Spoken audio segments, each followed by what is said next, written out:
Professor, uma dúvida. Eu não consigo fazer esse asana. Será que um dia, com o meu corpo, eu vou conseguir? Essa é uma dúvida que todo professor, toda professora de yoga já escutou alguma vez dos seus alunos e alunas. É uma dúvida muito comum, mas essa dúvida ela demonstra uma falta de compreensão do que é o asana. Porque o asana ele pode ser feito por todo mundo.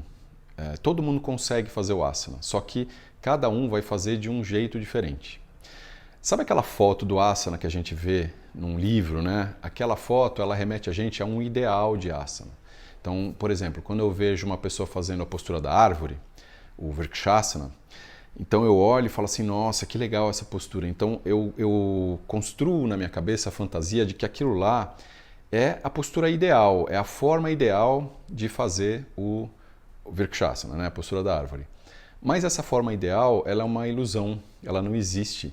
Porque cada corpo vai fazer esse asana de uma forma diferente. Então, se eu estiver dando aula de Hatha Yoga numa sala com 100 alunos e alunas e pedir para eles fazerem um Vrikshasana, vão sair 100 formas diferentes de fazer o Vrikshasana. E nenhuma delas está certa ou está errada, nenhuma delas é melhor ou pior do que a outra. Cada corpo vai fazer de um jeito. A beleza do asana é justamente essa. O asana, ele não tem certo e errado. O asana, ele vai se adaptar ao corpo, ou o corpo vai se adaptar ao asana, né? É uma simbiose.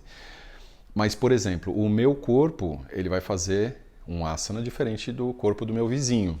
E o meu corpo hoje vai fazer um asana diferente daquele que eu fiz ontem e diferente daquele que eu vou fazer amanhã. Ele não é nem melhor nem pior. Então, pegando esse exemplo do Vrikshasana, né? O Vrikshasana ele não tem um ideal. Eu não vou olhar para uma foto e falar assim, é assim que você tem que fazer. Né? Então, existe uma discussão se os professores de yoga devem fazer a postura na frente dos alunos ou não. Porque quando eles fazem, eles parece que mostram para os alunos, olha, você tem que fazer desse jeito. E isso não é totalmente correto. Né? Cada aluno vai fazer do seu próprio jeito. Mas o asana ele tem uma lógica. Então o Vrikshasana, por exemplo, ele tem a lógica dele.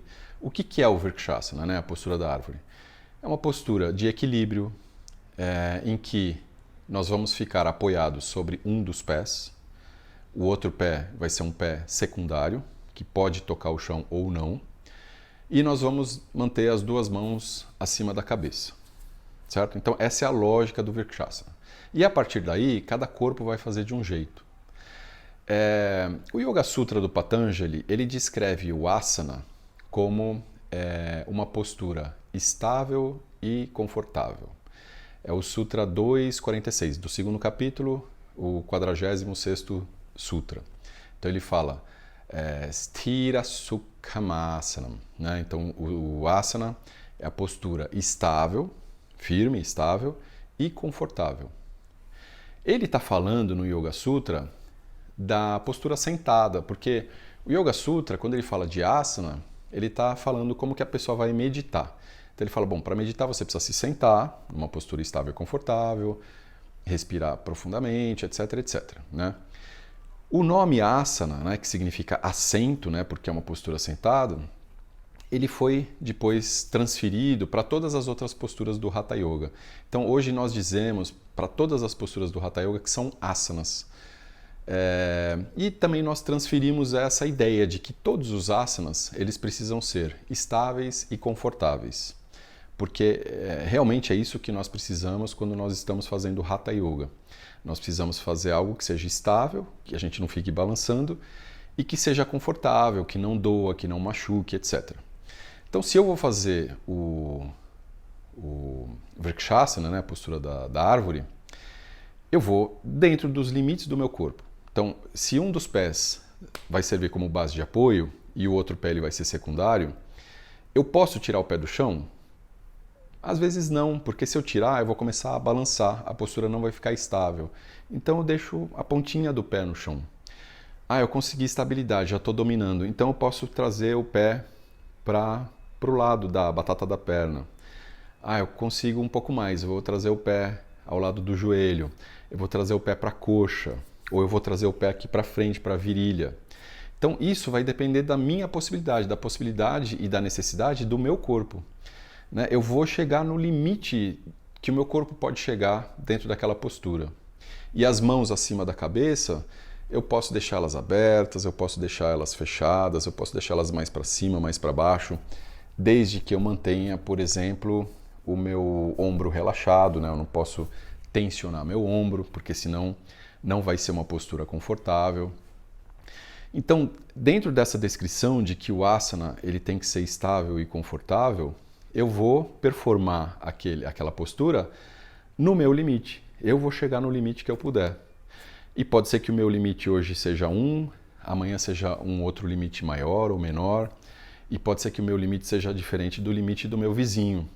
Então todo mundo pode fazer o asana, todo mundo faz o asana, só que todo mundo faz da forma que é possível, né? Eu vou dar um outro exemplo, o Kurmasana. Vou colocar a figura aqui para vocês. Kurmasana é a postura da tartaruga. Eu pratico yoga há mais de 30 anos. Eu nunca consegui fazer o Kurmasana igual essa foto, né? Mas eu consigo fazer de uma determinada forma. Então, eu coloco, né? Por que eu não consigo fazer? Porque eu não tenho essa abertura de perna, eu não tenho tanta flexibilidade assim. Então, o que eu faço? Eu faço o que é possível para mim. Eu abro as pernas o quanto eu posso, coloco as mãos por baixo das pernas, mas eu não consigo chegar muito longe, né? Eu não consigo vir até aqui. Eu geralmente chego até aqui. E esse é o meu Kurmasana. Ele não está certo, não está errado. Ele não é melhor nem pior do que os outros. Ele é o asana que eu consigo fazer com o corpo que eu tenho hoje. É importante a gente entender que, diferentemente de outras atividades físicas, como musculação, etc., o Hatha Yoga, né, o yoga, os asanas, eles não tratam de uma atividade física. Eu não estou fazendo uma ginástica, né? O asana, ele é uma postura psicomotora, vamos dizer assim. Então, é uma postura em que existe um sistema, né, que é composto pela minha mente, pelo meu corpo, e na minha concepção, corpo e mente são a mesma coisa. Então, é um sistema em que eu vou fazer uma configuração do meu corpo, e essa configuração vai me trazer determinados acionamentos mentais. Então, a minha mente ela vai se modificar de acordo com aquela postura que eu for fazer.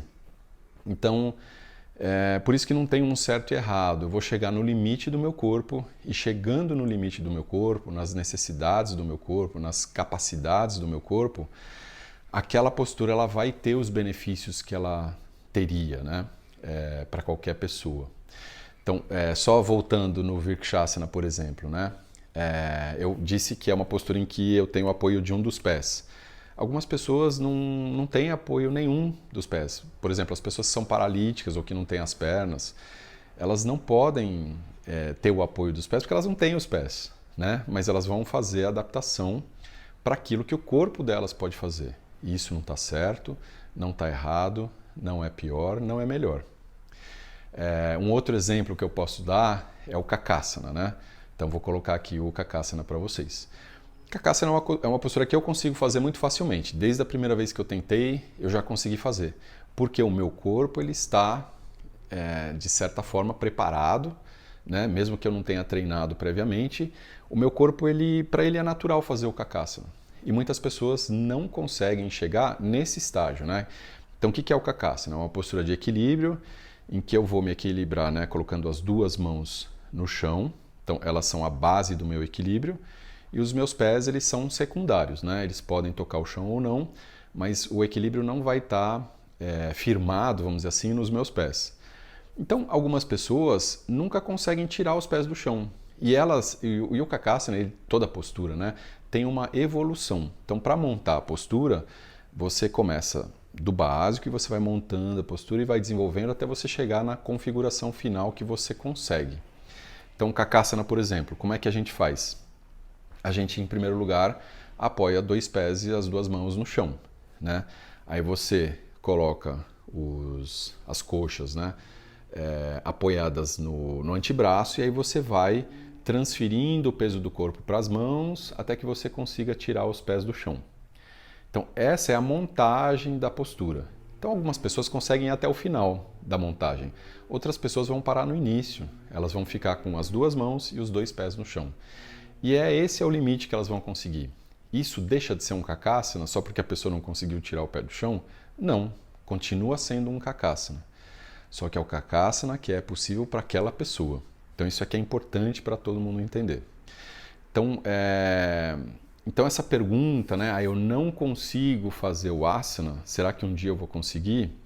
É uma pergunta errada, porque assim, todo mundo consegue fazer todos os asanas, né? Só que cada pessoa vai chegar num determinado nível, né, na montagem do asana. E é importante que a pessoa ela se desafie sempre. Então, por exemplo, no Kakasana, né, a pessoa não conseguiu tirar os dois pés do chão. É importante que ela continue praticando e talvez um dia ela consiga tirar os dois pés do chão. Então ela vai extrapolar o próprio limite, né? Ela vai ultrapassar o limite dela porque o corpo dela vai se desenvolver, a mente dela vai se desenvolver. Ou não, ou pode ser que para aquela pessoa chegar, né, com duas mãos e dois pés apoiados no chão seja um limite bom, um limite adequado. Assim como para mim o Kurmasana, ele é adequado com enfiando a mão só por baixo da perna, mas não o braço. Porque se eu ultrapassar esse limite, aí eu vou ter uma postura que é desconfortável, né? Que é contrária àquilo que o Patanjali está falando nos Yoga Sutra. Então é isso. Se vocês tiverem alguma dúvida, me mandem aqui. Obrigado por assistirem esse vídeo. Mandem um joinha aqui. Namastê.